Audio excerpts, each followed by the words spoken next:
Pernah nggak sih kalian merasa gaya hidup kita saat ini makin mirip dengan apa yang kita tonton di media sehari-hari? Kali ini kelompok gue yang beranggotakan Cika, Fatih, Ayu, Nisa, dan tentu saja gue Faiz akan bersama-sama menjelaskan bagaimana hal ini dapat terjadi. Pertama-tama, kita akan menjelaskan apa itu literasi media dan apa itu imperialisme media. Literasi media adalah kemampuan untuk mengakses, menganalisis, mengevaluasi, dan menciptakan konten media secara kritis yang penting di era informasi berlimpah untuk membedakan antara yang benar dan salah. Sedangkan imperialisme media menggambarkan dominasi negara-negara besar dalam produksi dan distribusi media yang mengakibatkan hilangnya identitas budaya lokal dan memperkuat struktur kelas di negara miskin serta menyebarkan ideologi dan nilai-nilai tertentu yang menguntungkan pihak-pihak tertentu dalam globalisasi. Nah, sekarang kita akan membahas peran media dalam membentuk identitas di tengah arus globalisasi. Media berperan penting dalam membentuk identitas budaya di era globalisasi dengan menjadi sarana utama pertukaran informasi yang tergarap.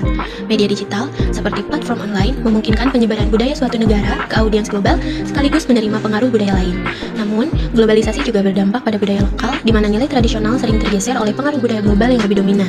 Dominasi budaya asing melalui media dan internet dapat mengubah preferensi serta gaya hidup masyarakat, serta budaya lokal cenderung terabaikan atau kehilangan daya tarik. Sekarang, yuk kita identifikasi bagaimana media barat dan media timur menyebarkan kebudayaan mereka lewat proses transnasional. Proses transnasional melibatkan interaksi dan pertukaran budaya antara individu, kelompok, dan institusi dari berbagai negara. Dalam penyebaran kebudayaan, fenomena ini mencakup ide, praktik, dan nilai-nilai yang beradaptasi di berbagai komunitas, baik melalui migrasi fisik seperti traveling dan pertukaran pelajar, maupun media massa termasuk sosial media. Media barat, terutama dari Amerika Serikat, berperan dalam homogenisasi budaya global melalui produk-produk budaya seperti film Hollywood. Film-film ini seperti Titanic yang dirilis pada tahun 1997 disebarluaskan melalui bioskop dan platform streaming, didorong oleh konglomerasi media yang mengontrol kepemilikan dan distribusi.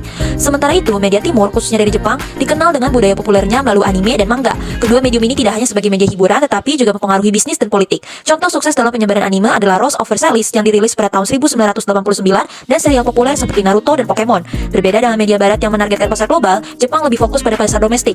Meskipun anime tetap berhasil menarik perhatian masyarakat global dengan menampilkan kekhasan budaya Jepang. Contohnya kayak gimana sih? Kita mengambil film Hollywood dan film anime. Amerika melalui film-film Hollywood seperti Titanic dan Avatar telah menyebarkan bahasa Inggris ke seluruh dunia, menjadikannya bahasa global. Sementara itu, budaya pop Jepang melalui anime seperti Dragon Ball dan Attack on Titan telah memperkenalkan dan mempopulerkan cosplay yang kini digemari di banyak negara, terutama di Asia dan Barat.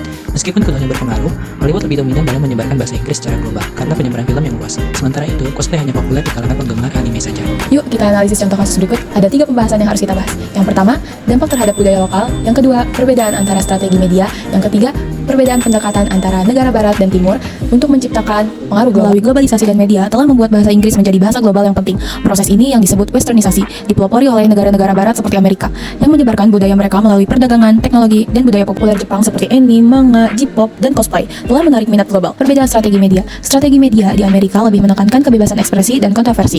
Sementara di Jepang, media lebih terkontrol oleh norma sosial dan pemerintah dengan fokus pada harmoni sosial dan penghindaran konflik terbuka. Negara barat seperti Amerika menyebarkan budaya melalui film, TV, dan musik secara global. Sementara Jepang lebih fokus pada penyebaran budaya melalui anime dan cosplay yang berpengaruh kuat meski terbatas pada komunitas penggemar. Kesimpulan yang dapat kita ambil ini lebih menekankan kepada pentingnya literasi media dalam menghadapi dampak jangka panjang dari imperialisme media. Proses ini seringkali mengakibatkan hilangnya identitas budaya lokal akibat dominasi budaya luar. Literasi media menjadi kunci untuk membantu individu menganalisis dan mengevaluasi konten media secara kritis, memungkinkan mereka untuk mempertahankan identitas budaya lokal sambil mengadopsi elemen dari budaya global. Saya Faiz Fatana Sution dan rekan-rekan saya pamit undur diri. Mohon maaf jika ada salah kata dalam penyampaian. Sampai jumpa di lain kesempatan.